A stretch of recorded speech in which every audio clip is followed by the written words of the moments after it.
I find people fascinating and enjoy supporting them. It's hardly surprising I've been attracted to jobs on the front line, working with people directly.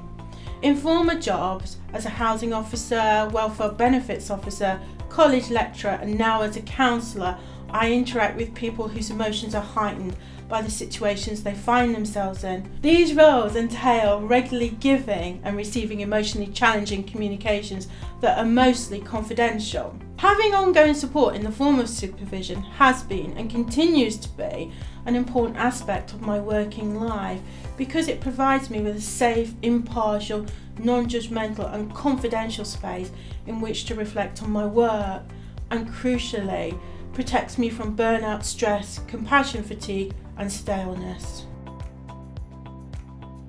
Clinical supervision is a term you may be familiar with and most commonly associated with those working in medical settings and psychological therapies such as counselling and psychotherapy. In fact, it is available for a much wider audience. Anyone who works with people in a relational way that involves interactions that are emotionally charged can benefit from supervision. Supervision is a formal activity, a joint endeavour in which supervisor and supervisee work together to help the supervisee's learning and understanding of their role within the organisation. It is not a way of judging and inspecting someone's work, and certainly not management or linked to performance reviews, nor is it a replacement for personal therapy. Supervision aims to enhance quality of work, stimulate creativity in the individual, support and sustain the work, and ensure organisational standards are maintained. Above all, it helps provide the conditions in which an individual can do their job well, enabling them to develop and enjoy their work.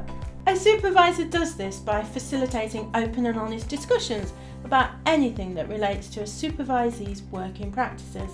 It's an opportunity to stand back and reflect on their work in a safe, respectful, non-judgmental setting with someone that is professionally trained and external to the organisation. The focus is to highlight what is already working well and enhance it further through supporting learning and development of skills.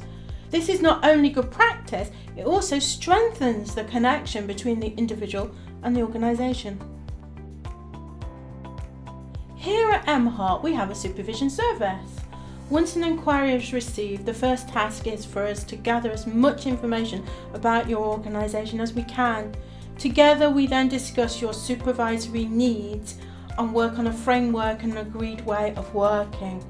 Depending on location and practicalities, MHeart supervision can be delivered face-to-face, on the telephone or via Skype. It usually occurs one-to-one or in small groups no larger than 3. How much and the frequency of supervision will depend on the nature and the workload of the job and whether there are any stressful events in a supervisee's professional or personal life. The ethical framework of the BACP, one of the professional bodies for counsellors and psychotherapists, recommend having at least 1.5 hours of supervision each month.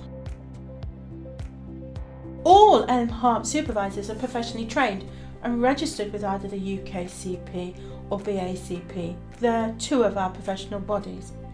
They have worked for many years as psychotherapists and counsellors before deciding to become supervisors and received many hours of supervision themselves. Furthermore, their own supervision is ongoing as this is part of their ethical framework, and this helps them to develop their skills as supervisors and, most importantly, provides part of their self-care regime. Regular supervision not only serves the purpose of preventing stress and burnout, it also provides the conditions in which workers can flourish. Supervision can be a vital part of taking care of ourselves and an essential contributor to well-being, ongoing self-development, increasing self-awareness, and commitment to professional development. Having experienced supervision for many years myself, I already know the value it has added to my professional and personal life.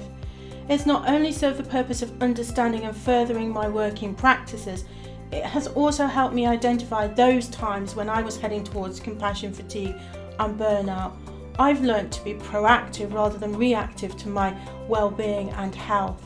I am Sarah Taylor, Counselling Team Manager for MHeart, co-founder of the Mental Health and Resilience Programme. You can get in touch with me via our website, mheart.co.uk. Thank you very much for taking the time to watch this video today.